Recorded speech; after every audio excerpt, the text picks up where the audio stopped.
Hi, everyone. We're just going to hang out here for a minute as more people join today, and then we'll go ahead and get started with today's workshop.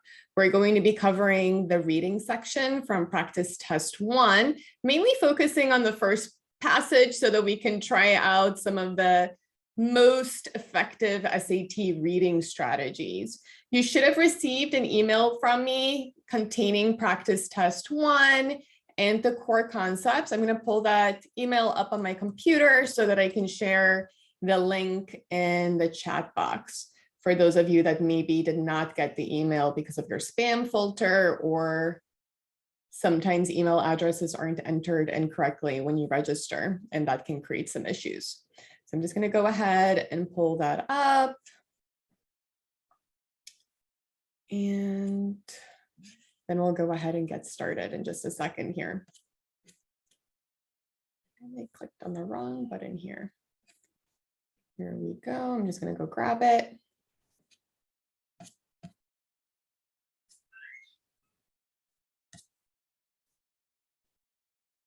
And I think it is right. There we go. Whoops.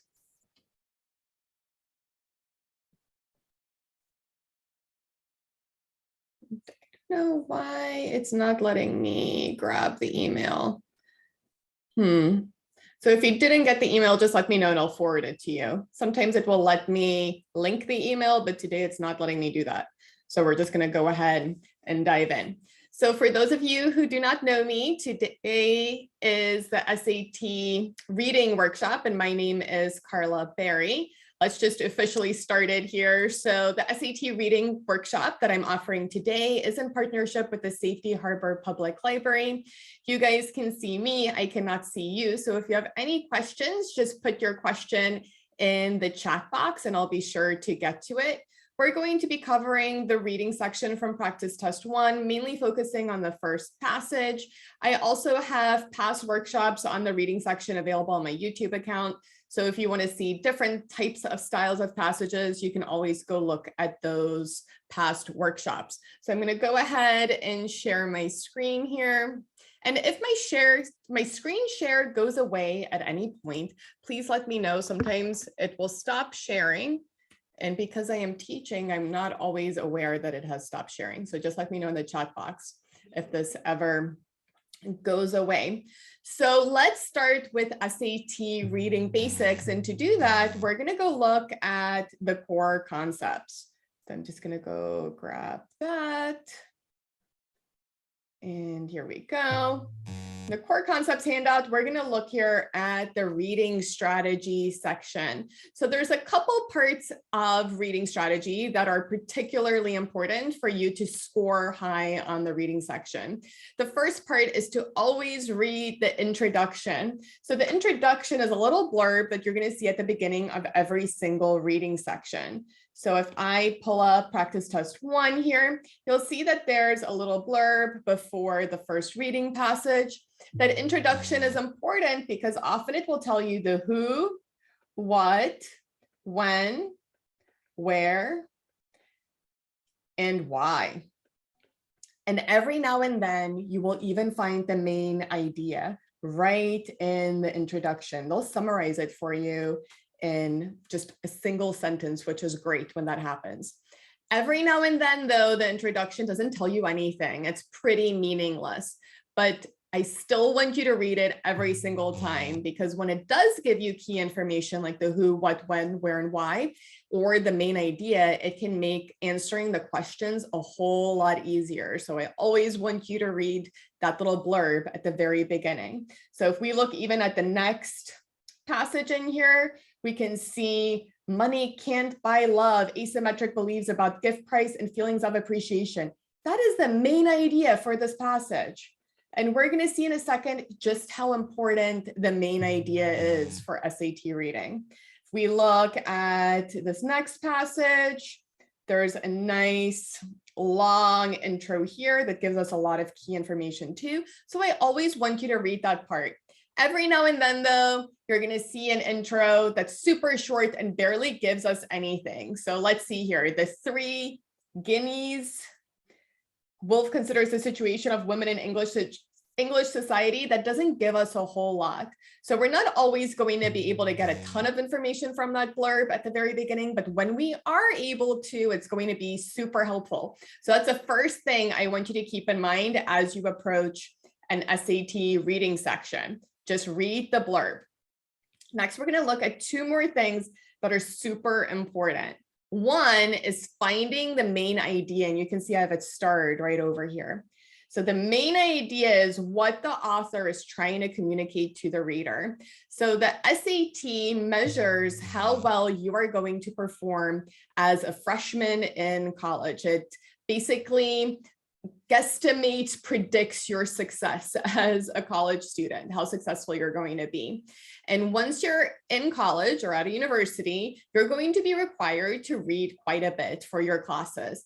Often your professors will assign reading before class and you'll have to read whatever they assigned and come to class having an idea of what the author was trying to communicate. That main idea is super important. And that is basically what the SAT reading section is trying to determine. They're trying to see how good are you at extracting the main idea, extracting the important information. What is the author trying to communicate overall? So we always want to focus on the main idea. And as we're answering questions, we can use the main idea to eliminate wrong answer choices. So frequently on the SAT, I don't know, let's see, let me actually launch the poll here. I'm going to launch a little intro poll so I can get to know you guys a little bit better. But frequently, I hear from students that one of their biggest pain points for SAT reading is that there seems like there's more than one answer choice that could be true. That's pretty common for that to happen. So if that's happened to you, you are in good company. It can be really challenging to decide, well, is it A or B? They both sound good.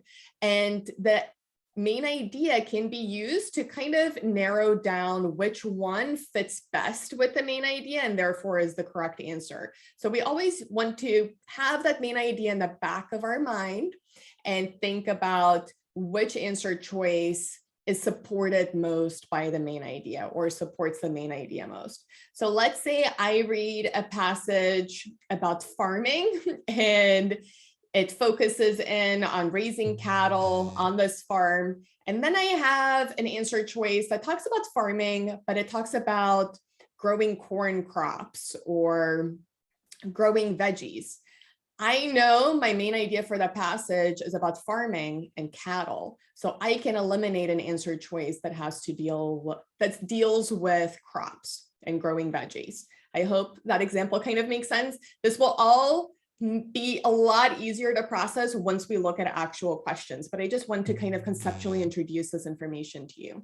So we always want to be looking for the main idea, and that's great, but how do you find the main idea, right? That can be the struggle. It's one thing for me to tell you, well, SAT reading is so much easier if you know the main idea and you use the main idea to evaluate the answer choices, but then the next struggle is, how do you find it? And you're going to find the main idea by looking for words of contrast like but. So words of contrast is what we're really looking for. So whenever you see a but, however, although, despite, nevertheless, not on the SAT, especially in the reading section, you want to pay attention to what comes after that. What comes after the word of contrast is most important. You can think of those words of contrast kind of like speed bumps. So if you are reading, when you see a word of contrast, you want to slow down and really pay attention to what comes after. If you are skimming, you want to make sure that you're reading very carefully in those little hot spots where those speed bumps, those words of contrast are, because often that's where you're going to be finding your main idea for the passage. So you always want to look out for those. And then finally, we want to pay attention to the tone. That's going to be key here too. So tone is the author's attitude about whatever they're writing. It can be positive, negative, or neutral. If we see that the author is mainly using positive language to discuss a topic, we can eliminate any answer choice that is negative. So we really want to pay attention to that tone because it can help us eliminate answer choices. And I hope that you're all noticing kind of a trend already. I'm talking about eliminating answer choices. It's a lot easier for the SAT reading section to eliminate answer choices that are wrong than picking the answer choice that's correct. And if you focus on eliminating answer choices, by the time that you pick the correct answer, you know for sure that that has to be the right answer because you found something wrong with every single other answer choice. And that can really be a game changer. Okay, I'm going to share the results here of the poll really quickly, and then we'll get back to this passage. So what grade are you in? Most of you are, it looks like in 11th grade. But we have some 9th and 10th graders too. Have you ever taken the SAT? Most of you have not. So great that you're here today learning some strategies for SAT reading. Have you ever taken the PSAT? So all of you have. So you have some idea what to expect on the SAT. How many of you know the difference between the SAT and the PSAT? Does anyone know the difference? I only see one hand. So the PSAT is given earlier in high school to freshmen, sophomores, juniors. The PSAT only really counts your junior year because that is used to help qualify you for a National Merit Scholarship. The SAT is what's going to be shared to colleges or shared with colleges that you apply to. So colleges won't see your PSAT results. They'll just see your SAT results. Okay, let's see here. And then the SAT, I'm just going to keep it very basic here, is a little bit longer than the PSAT. So the PSAT is a shortened version of the SAT. Okay, so all of you have taken the PSAT. When will you be taking the SAT? Just a couple of you will be, or one of you will be taking it this year, one of you next spring, and then some other time for the rest of you. Do you like to read in your free time? Everyone said no. So we're going to have to talk a little bit about how to incorporate some reading in your free time. Have you ever learned strategies for reading comprehension? I can't speak today. Most of you have, so that's great. Do you ever run out of time? Most of you don't. Most of you are not also taking the ACT, and most of you have taken my past workshops. Okay, so that's great. I'm going to stop sharing that poll. And I'm just going to screen capture it because once I close it, I have a hard time pulling it back up. And that way, if I need to reference it again later this workshop, I can. So I'm just going to grab it really quickly. Okay, let's go back in here to what we need to look for. Okay, so we are looking for the main idea. We're paying attention to the tone. We're paying attention to those words of contrast that are speed bumps that tell us to pay attention, right? We want to look at what comes after those speed bumps, after those words of contrast. And overall, we are focusing on eliminating incorrect answer choices instead of picking correct answer choices. We are eliminating all the answers that do not relate to the main idea. We're eliminating answers that are too specific, too broad, offensive, have a reverse relationship, and are opposite to the correct answer. So opposite answers are actually the most tempting because usually there's only going to be one word in the answer choice that makes it incorrect. And so it's really easy to accidentally pick that answer if you are under the pressure of time and you're going really fast. So as we approach the SAT reading section 2, I want you to focus on zooming out. So zooming out means we do not want to get bogged down by the details. By raise of hands, have any of you, when you're reading for school or even in your free time, but mainly for school, ever read a passage and then you kind of get stuck on one section and you kind of reread it a bunch of times? It's a loop. You're just stuck in that section. So I see one hand, so most of you don't. On the SAT, that's more likely to happen as students if you have a passage that's really complex to understand and you can just get stuck. I don't want you to get stuck. I want you to focus on keeping on going. So you want to get through as many questions as possible. You want to get through the whole passage. You don't want to get stuck just on one section, because it is possible that they won't even ask you any questions about that section. So we just want to zoom out. We don't want to get bogged down by the details, and we want to focus on finding that main idea.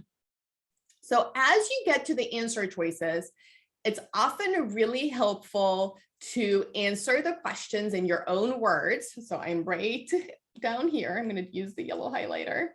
Answer questions in your own words, and then pick an answer that best matches your answer. This is a really effective strategy that you can use on the SAT reading section. Note though, you cannot peek at the answers before you come up with your own. You have to physically cover it with your hand and make sure that you are formulating an answer choice and then picking an answer that best matches what you came up with. And then lastly, before we actually look at the passage, I want to talk about strategizing. So for reading comprehension, we kind of build up the way that we're going to approach this section over many, many years. So you guys are all in high school. You've been reading for maybe a decade already. So you have habits. And I don't necessarily want to completely break your habits for how you read and what you feel most comfortable with. Some students will go and look at the answer choices first. So I'm just going to go over a couple of different ways that students approach this. So they'll see the passage and then they'll skip right to the answer choices, read all the questions, read all the questions to kind of get an idea of what they're looking for. So they'll go read all the questions and then they'll read the passage and then they'll go back and answer the questions. Other students will go to the questions first, identify the questions that point to specific line references and do those questions first, and then go back and read the whole passage. Then there are students that just go in and they read the passage and then they go to the answer choices. That's generally the method I use. I read the passage and then I go to the answer choices, unless I start reading the passage and I just don't have a clear idea of what's going on and where the main idea is going. So it is possible for you to shift your strategy depending on what kind of passage you have. You don't always have to use one strategy. You can sometimes go and look at the answer choices first and then go look at the passage. Other times you can first look at the passage and then go to the questions. But whatever you do, I want you to practice these strategies on practice tests. That's extremely important. I don't want you to try out one of these for the first time on test day. That is a surefire way to have some silly mistakes. So I want you to feel really comfortable with these strategies and practice using them. Okay, so for today, we're going to read this passage together, and then we're going to go look at the questions. By a raise of hands, has anyone read this passage before? Let's see. I don't see any hands. Okay. By a raise of hands, would you rather have me read it through with you guys or give you 5 minutes to read it through and then we look at it together? So if you would rather have me read it, raise your hand.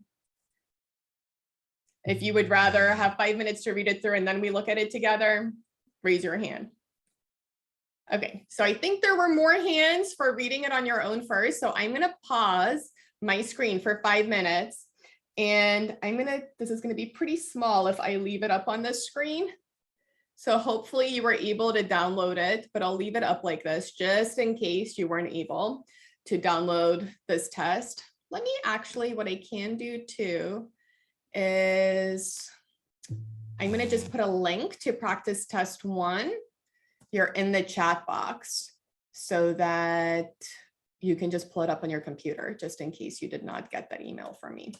So I put a link to practice test 1 in the chat box, and I'm going to give you 5 minutes, or let's actually do this. I'm going to give you a little bit more time so that you can actually attempt the questions also, right? Who would like to be able to attempt the questions too before we look at them together?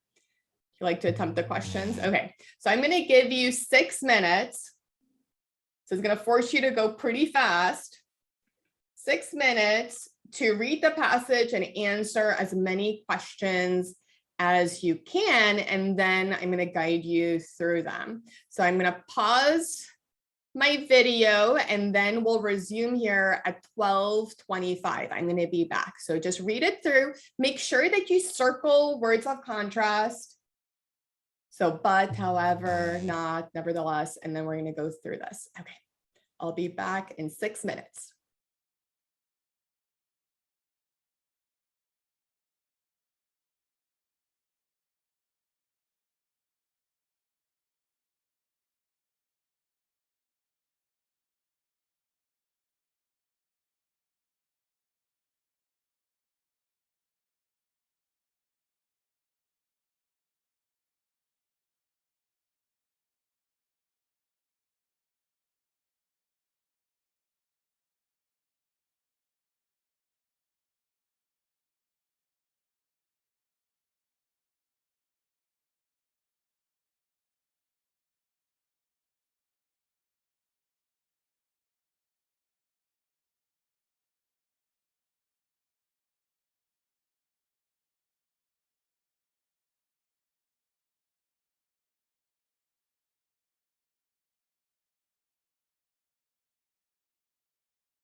and check your answers and answer these questions together. So I'm going to pull up my annotated copy of practice test 1 so that you can see what I circled and underlined. So first off, that first little paragraph, pretty important most of the time. Akira came directly, breaking all tradition. Was that it?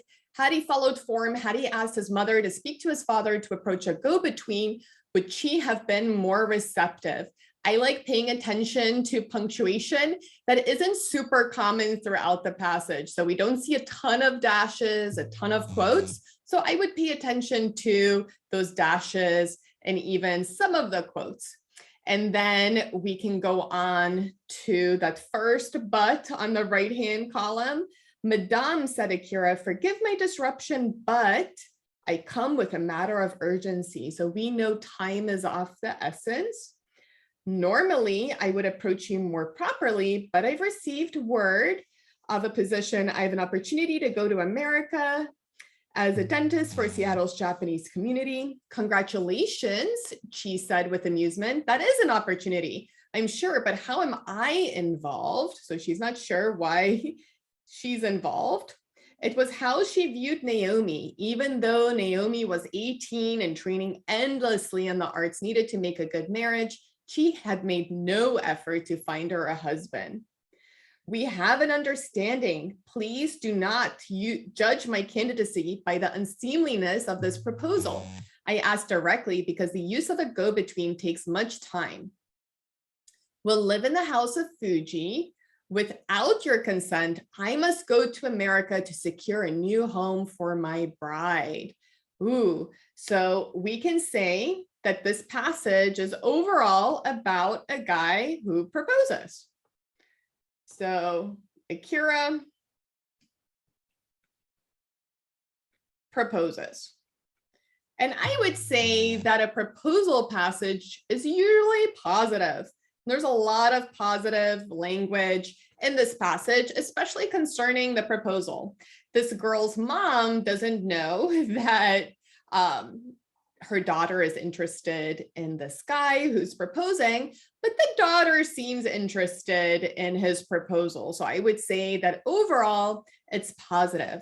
But look at question number 1 here. It asks, which choice best describes what happens in the passage? Any question that asks about the passage overall, so it's asking about the entire passage. It's not just asking about one character or one component of the passage. I'm going to save for last. So we would save this question for last. We would first go and answer all of the other questions. Even though we know what the main idea is, we feel pretty confident in what the main idea is.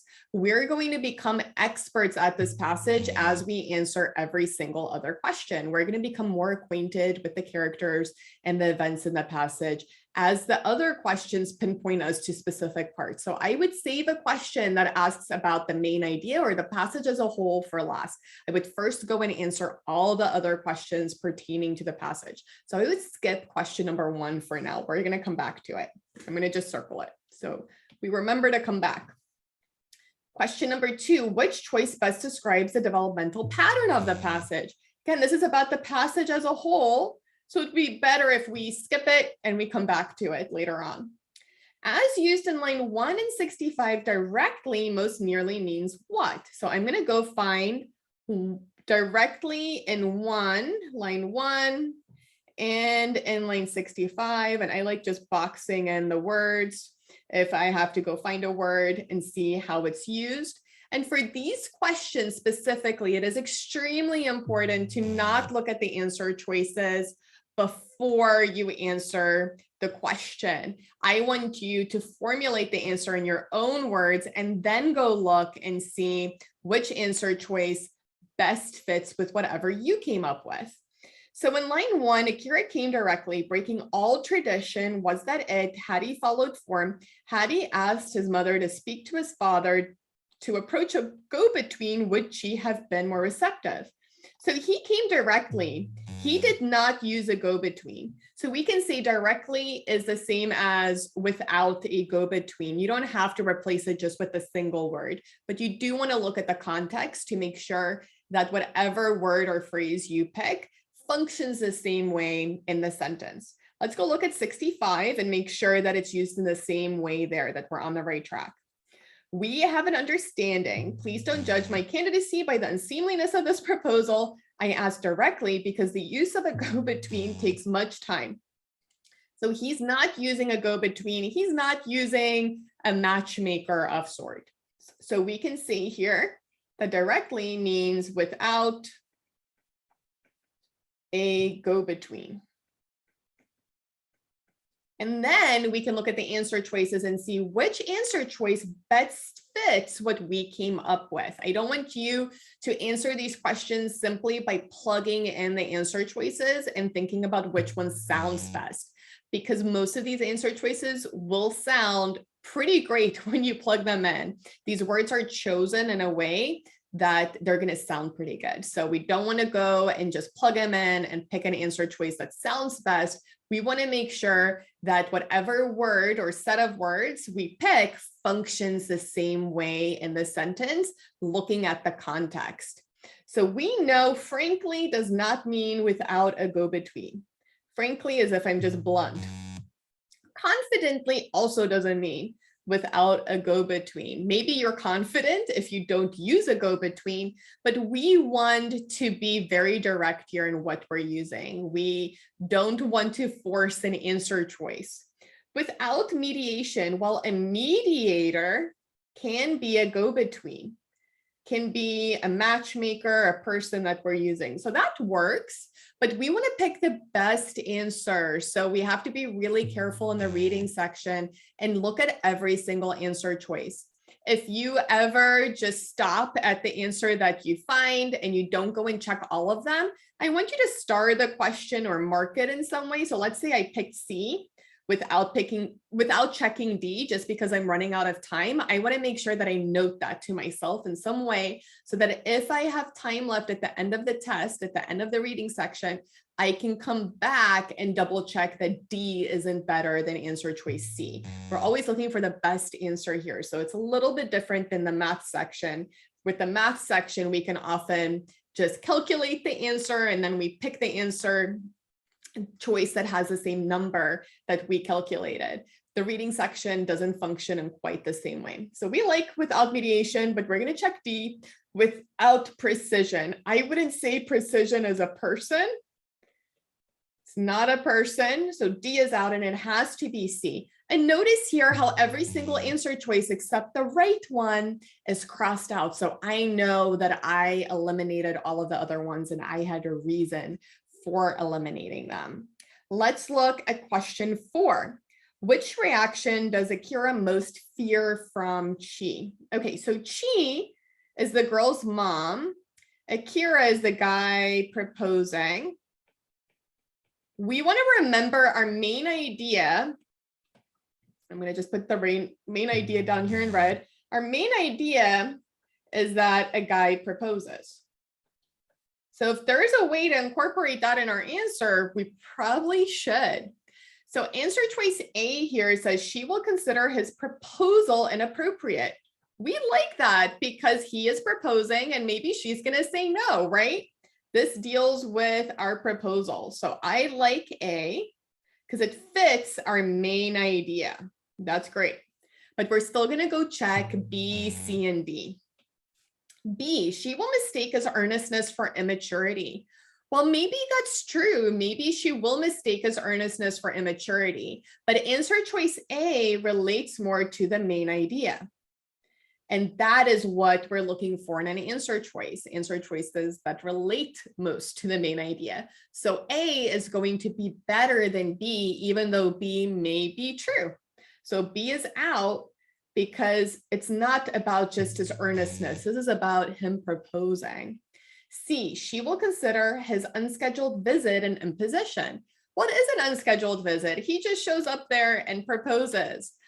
But I like A better because A directly mentions that proposal. This is not just simply an unscheduled visit. It's more than an unscheduled visit. It's a proposal. So I would cross out C. And then D, she will underestimate the sincerity of his emotions. Nope. We want something just about the proposal, so we would pick A here. And notice that I know why I crossed out B, C, and D. I crossed out the words in the answer choice that makes the answer choice wrong. That way, if by some twist of fate, I happen to cross out every single answer choice, and it has happened to me on occasion where I cross out A, B, C, and D, I can go and triage, I can go back and evaluate to see which one is worse, because I know why I eliminated certain answer choices. If you are simply crossing out the letters on the left, you're not going to know why you necessarily eliminated an answer if you go back later and you check your work, or if you have to evaluate which answer choice is best or which one's worse. So for number 4, it's just going to be A. Number 5, which choice provides the best evidence for the answer to the previous question? So I want you to be careful with these. Sometimes a student will see that the next question is a line reference question, and they will assume that it is the line reference that supports the preceding question. That's not always going to be the case. Sometimes they'll ask you for a line reference, and it's going to be completely independent of all the other questions. So make sure that you carefully read every single question, and you don't just see a bunch of line references and then assume that it's in support of the previous question. You're going to see a lot of these that are in support of the previous question, but that's not always going to be the case. So for number 5, some students will answer question 5 before they answer 4. So they'll go and look at all the line references from 5 and see which line reference best answers question 4. And then they'll pick the answer from 4 that is best supported by the line reference that they picked. You can totally do it in that way. I usually just do that if I am a little lost. If I look at the question and I'm not sure where to even go looking for the answer, and it's not clear to me what the correct answer is, then I would go and look at the line references first. Now, when we're evaluating these line references, we want to go one by one, and we want to make sure that we're evaluating each one because we want to find the best answer. Notice here that for number 5, we see the word proposal in answer choice C. So if I was simply guessing, if I had run out of time and I wasn't sure what to pick and I didn't have time to go read all of those line references, I would just pick answer choice C.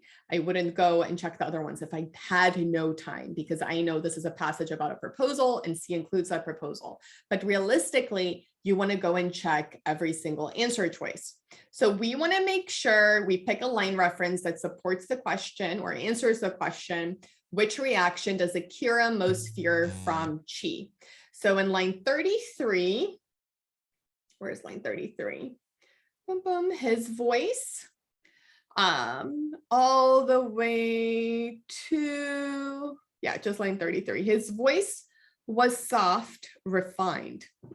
That's not really talking about what he fears from Chi, right? So answer choice A would be out. Let's look at answer choice B, which is lines 49 through 51. So 49 through 51, so you, and then it ends with mind. So you know how children speak so earnestly, so hurriedly, so endearingly about things that have no importance in an adult's mind. Let's look at the context. It's always a good idea to read a little bit before and after the line reference if the line reference itself doesn't make sense, or just as a good habit to begin with. So Akira's message, delivered like a formal speech, filled her with maternal amusement. You know how children speak so earnestly, so hurriedly. Yeah, so that's not really something he fears, right? So I would toss out B. Let's check line 63 to 64. So it starts with please and ends with proposal. Please don't judge my candidacy by the unseemliness of this proposal. He's asking her not to do something. So that fits with something he may fear she might do. She may think that his proposal is inappropriate because he didn't go and use that go-between. So we like answer choice C, but we still have to go check answer choice D. So if we go check answer choice D, it starts with eager and then ends with face. So right here, it's line 71 to 72. Eager to make his point, he'd been looking her full in the face. That doesn't really talk about something he may fear. So C here is going to be the best answer. And I can cross out A, B, and D so that I know I eliminated those, that I actually checked those line references. That's always a good habit to have, so that if by chance you have time left at the end of the test, you can go back and check any answer choices that you eliminated without carefully evaluating. In the passage, Akira addresses Chi with what? So remember, Chi is the mom and Akira is the guy proposing. And let's just skim this passage a little bit here. So he says, well, let's look between the dashes up here. So as he bowed, Chi glanced beyond him. So bowing is pretty respectful, right? He says, calls her Madame. I would say he's pretty respectful throughout this whole passage. So we're looking for an answer that's going to give us the idea of respect. Now, if we have answer choices that have more than one part, which we're going to see here, we can evaluate one part at a time. So instead of looking at the whole answer, we're just going to evaluate the first word in each one. So is he affectionate about the mom? No, he is not affectionate towards the mom. Objective? What does that even mean? So we're going to just leave that for now. Amusement. He definitely doesn't think that the fact that he's proposing is funny. Respect works. So B, objectivity, but not complete impartiality is what I would call the intellectual answer choice. That's the answer choice where you read it several times and it doesn't quite make sense, and you may force it and pick it because you fear that if you made it make sense, then it's going to be the correct answer. And that's not the case here. We're just going to go with D, respect. And we can pick D, respect, without knowing that deference is an extreme respect where it's almost obedience. So he tells her that if she doesn't allow him to marry her daughter, he's going to take her to America. So he's respectful, but he's not obedient. He's not going to listen to everything she says. He's giving her the opportunity to bless their union. So we're going to go with D here, and we can cross out B and C. Let's look at 7, the main purpose of the first paragraph. So this is a main idea question, but it focuses on one part of the passage, so it's okay to do. So we're going to go up here and look at our first paragraph. Akira came directly, breaking all tradition. Was that it? Had he followed form? Had he asked his mother to speak to his father, to approach a go-between? Would she have been more receptive? So he is thinking about how he asked, right? How he proposed, and Chi's reaction to the proposal. Would she have been more receptive? So how he proposes and Chi's reaction. And it can be helpful for you to just quickly write down on your piece of paper what your idea is so that you don't get confused when you look at the answer choices. So A, describe a culture is going to be an opposite answer choice because he broke tradition. He didn't follow tradition. He's not following a procedure that's normal for that culture. So A is going to be an opposite answer choice. Remember, those are really tempting to pick as an incorrect answer. So A is out.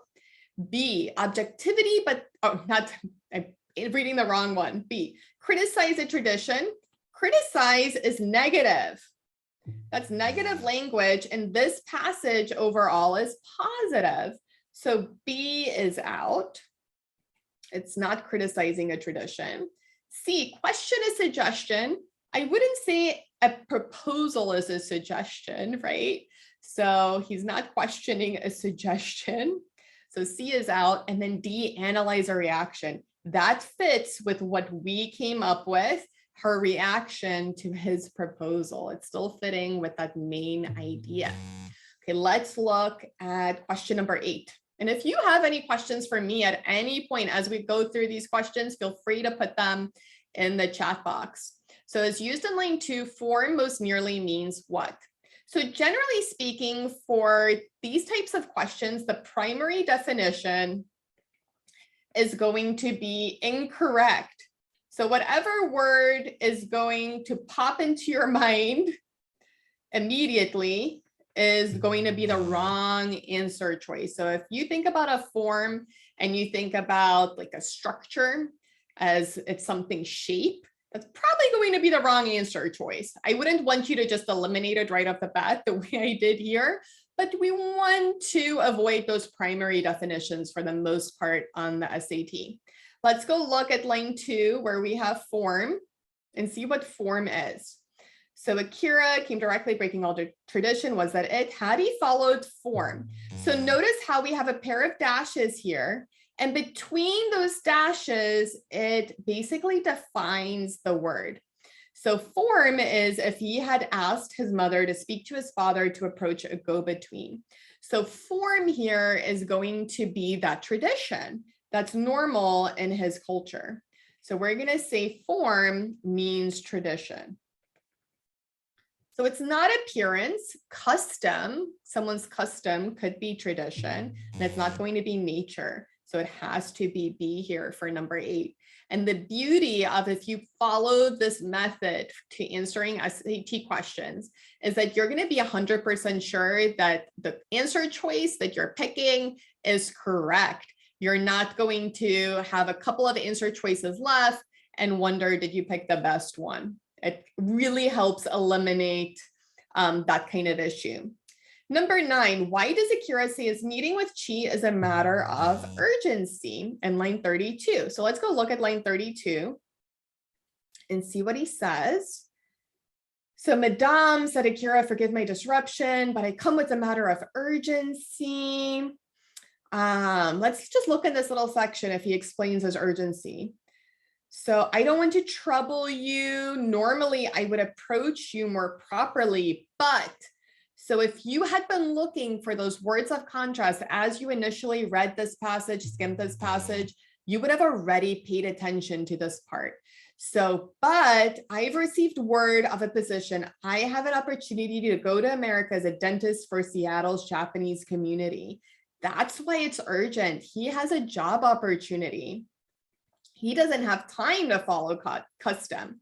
So we can say job in America. So he fears that his own parents will disapprove of Naomi. This passage never even mentions his own parents. And he's not really fearful. This is overly positive. So fear would be negative. So A is out. He worries that Naomi will reject him and marry someone else. He never even talks about that possibility. They're in love. It's pretty clear in the passage. So B is out. He has been offered an attractive job. Yes, in another country. That would be the USA. That works. D, he knows that she is unaware of his feelings for Naomi. So notice here, even though D is true, he knows that she is unaware of his feelings for Naomi, or it's possible that that's true.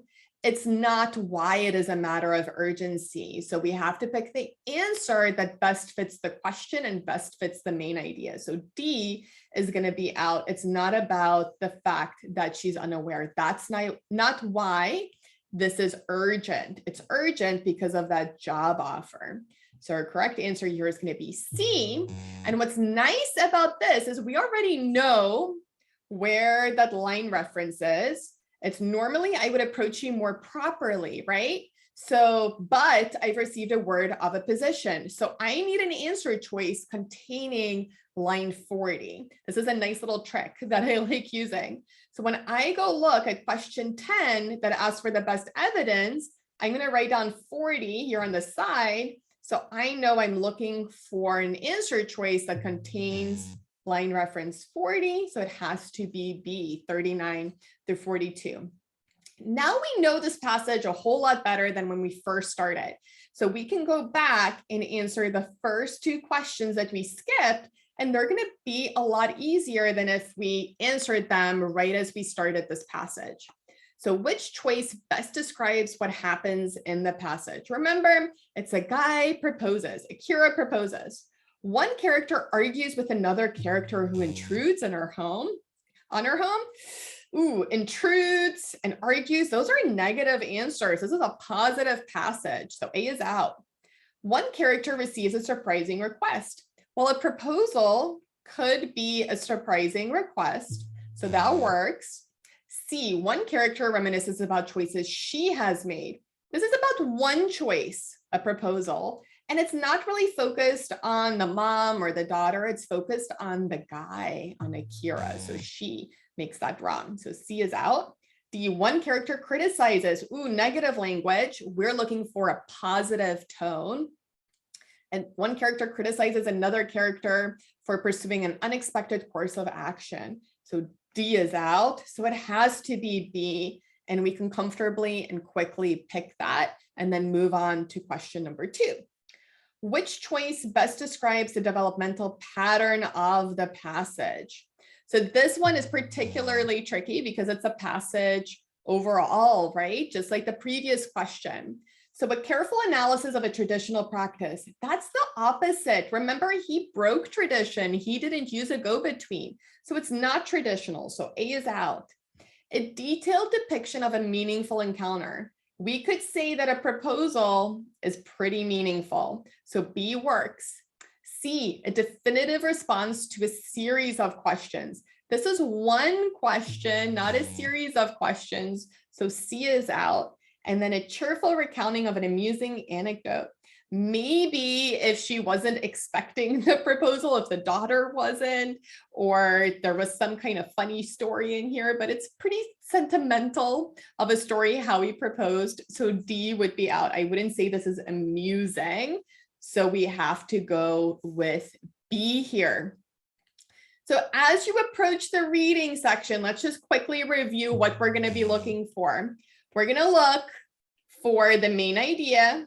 It's the most important part for SAT reading is to know that you have to look for the main idea. We're going to look at the tone. Is it positive, negative, or neutral?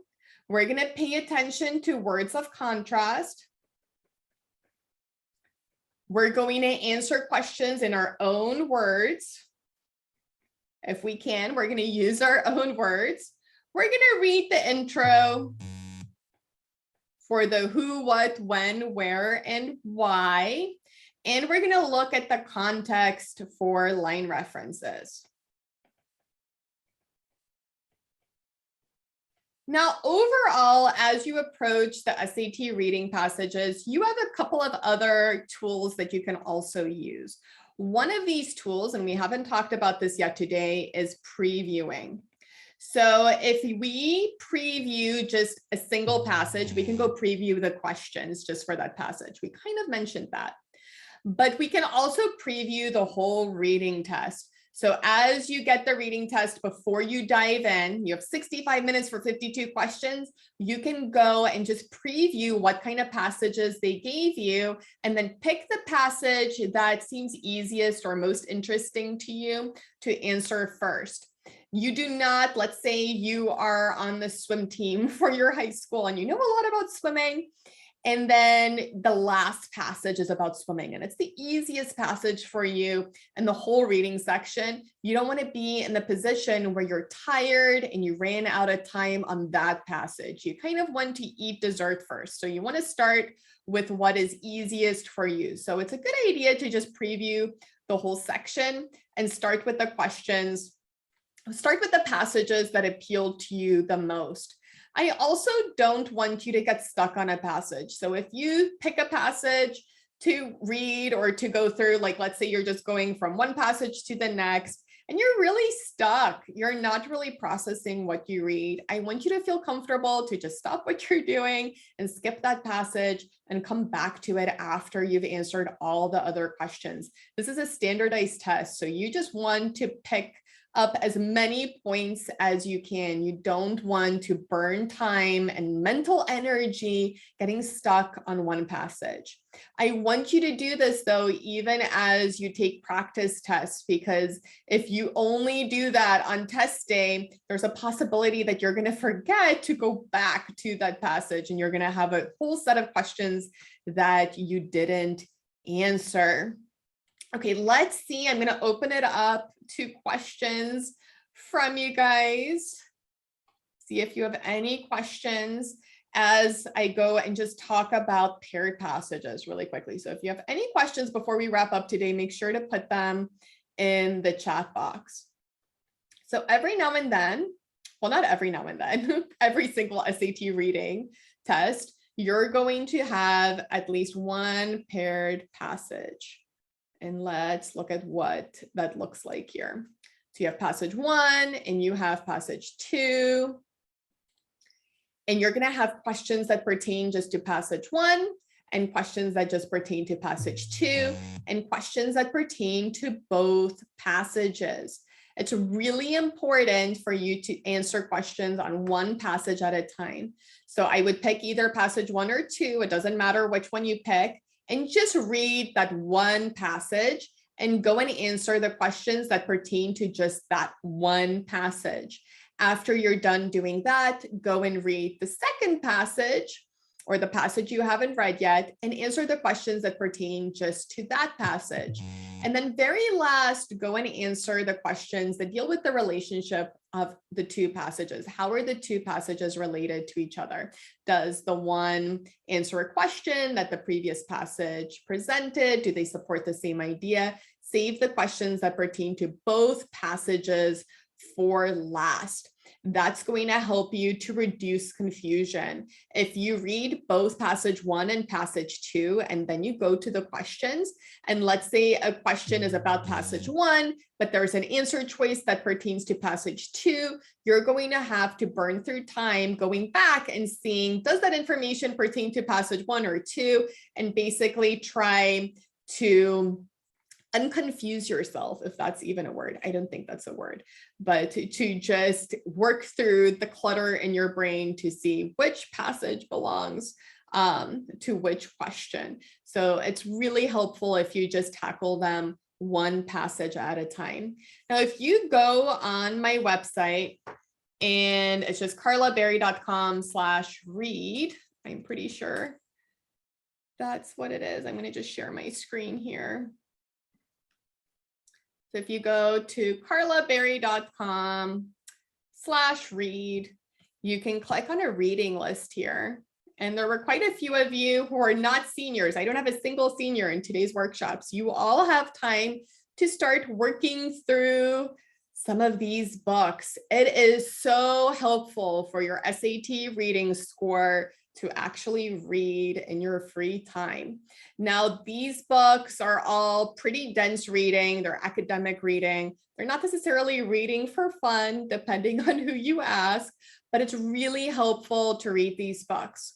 But the most important thing, even beyond reading this particular list of books, is just to read. So even if you go to your library or you go to Amazon and you read young adult novels that are just fun reads, that is fine too. That's going to improve your processing speed, your reading speed, and the amount of information that you can retain in your brain at one time to answer these reading questions.